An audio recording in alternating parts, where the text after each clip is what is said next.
but I go to situations seeing where we can bring value. And once you bring value, then you get paid what you negotiate. And we're going to negotiate the best price for us. And get what you negotiate. Yeah, there's a lot of gems. You go fast and furious in this motherfucker. Well, I just want to say this. There was a model that one of our guests had introduced to the show called Free to Fee, right? Free to Fee, right? And he came on and he's very successful, and he spoke primarily about doing exactly what you did, about creating something, being a part of something for years on end and not getting paid for it, right? Not only not getting paid for his own creations, but not getting paid for him supporting other people in their creation, things of that nature. But it cultivated certain relationships. It showed work ethic. It showed determination, right?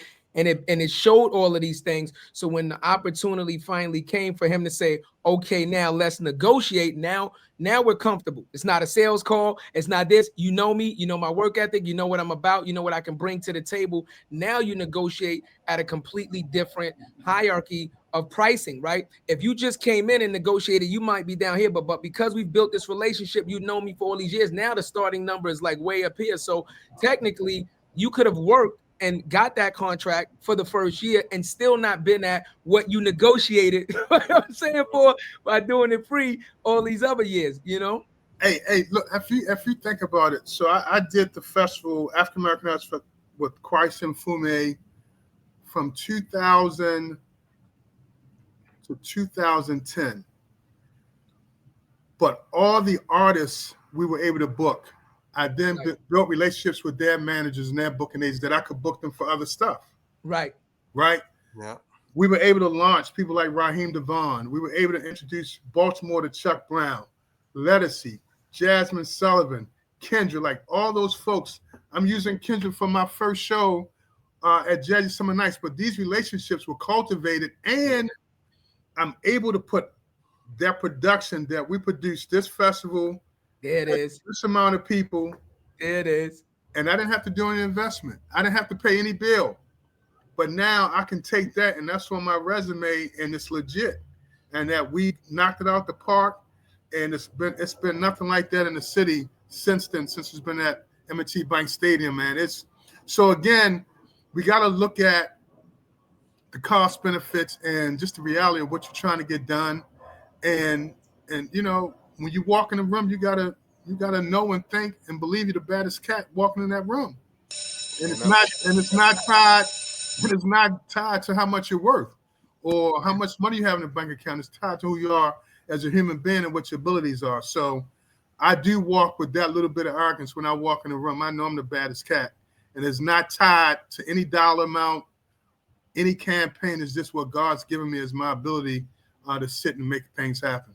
You gotta listen to him. You can learn something. Talk your shit, LaRian. Talk your shit, bro. I walk with my chest out. I walk with the chest. I love that shit, man. You know, we got you got so many events, man. Yeah. I was gonna ask you, I want to ask you as far as the Mama Made It moment for your events. You've done so many iconic events. What was one moment for you where you maybe looked around and said, damn, I can't believe we did it. Like, I'm proud of this. I mean, it's a few, man. I remember I'm in the trailer. I'm a big Go-Go fan. So I'm in the trailer with Chuck Brown, and he's on Jazzy Summer Night stage. And you normally give your artist 90 minutes. It's 90 minutes into the show. He looks over at me. I'm like, man, go ahead, man. It's like 5,000 people out there. And he does 2 hours and 15 minutes. Wow. There you go. That's one. Standing on stage at the African American Heritage Festival, Frankie Beverly and Mays performing. I was able to put Raheem Devon in front of them when he was first starting, and to see 60, 70,000 people on a Sunday doing the line dance to Raheem and to Frankie Beverly was an iconic moment. So, and then, being on that info at Preakness, man, looking at our people dressed, betting, having a good time, where we were normally not welcome at that level. I think those are 3 highlights that that stick with me. It's a ton, but I would say those are 3 that stick with me. Fire, I love man. it. we gonna make some plays for you, man. I told Rizzo off camera, but we actually know somebody that actually does the first horse sneaker. Yep. Yeah, so he came on the show. It's called Horse Kicks. It's a fire thing. We're gonna connect you after the show, bro. We got you. Man, That's amazing. That's amazing. I appreciate that. So LaRian, I got a question for you. So you 25 years, bro. 25 years on your own. You've built this thing. You've been successful. What does the mountaintop look like for you, right? What do you want to have happen with your company, with your legacy, before you kind of like step away and just say, I want to just enjoy life? And you know what I mean? What does that look like for you? I mean, the legacy, man, is that we've really created a culture in our city. Even though we're around the country, I love Baltimore. And I'm bullish on Baltimore, right? Right. So if we could really put these flags where our culture is integrated past me, that would be the legacy. We will be integrated into horse racing. Right. We'll be integrated into golf. We'll be integrated in gaming.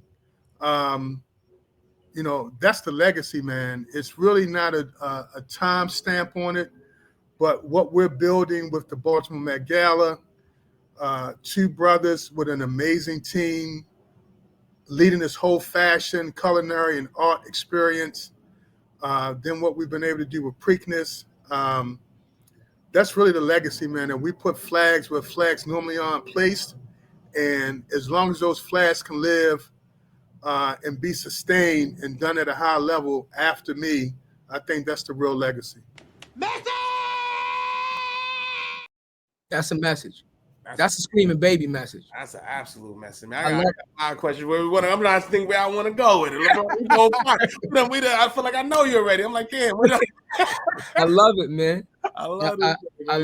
I don't love the golf part. No, we need to. I told LaRian, this. LaRian, we have this argument all the time. I don't like golf. I almost had a backiotomy. Well, look, so I'm gonna give you. This is real when I talk about collaboration. So we're gonna expand Afro Preak to Afro Preak weekend. Okay. So we're gonna do a Thursday welcome reception in partnership with Black Swan, but we just collaborated with a brother in Miami called Urban Golf Weekend, and it's an amazing experience. So we're gonna bring that energy to Baltimore on Friday before Preakness, and we're going to do this whole Afro Preak Invitational with that urban golf energy.